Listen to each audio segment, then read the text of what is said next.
বেতন বৃদ্ধির দাবিতে চাঁপাইনবাবগঞ্জ, রাজশাহী ও নাটোর থেকে ঢাকা, কক্সবাজার ও চট্টগ্রাম রুটের বাস চলাচল অনির্দিষ্টকালের জন্য বন্ধ ঘোষণা করেছে শ্রমিকরা। সকাল থেকে বাস চলাচল বন্ধ থাকায় দুর্ভোগে পড়েছেন এই রুটের যাত্রীরা। তবে অভ্যন্তরীণ রুটের বাস চলাচল করছে। শ্রমিকরা জানান, বিগত 15 বছর ধরে তাদের বেতন বাড়ানো হয়নি। দফায় দফায় বাস মালিকদের সাথেও আলোচনায় বসে বেতন বৃদ্ধির বিষয়ে কোনো সমাধান হয়নি। তাই ধর্মঘট পালন করছেন তারা। দাবি আদায় না হওয়া পর্যন্ত এই ধর্মঘট চলবে বলেও হুঁশিয়ারি দেন শ্রমিকরা। হেল্পার হবে 800 টাকা, সুপারভাইজার হবে 1000 টাকা, ড্রাইভার পাবো 1800 টাকা।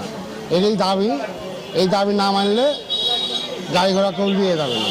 ঢাকাতে বিশিপটা আমার অফিস আছে, আমি জানি না যে গাড়ি বন্ধ। এখন হঠাৎ করে এসে দেখি গাড়ি অফ। এখন ঢাকা যাওয়ার মতো আসলে পরিস্থিতি নাই আমার।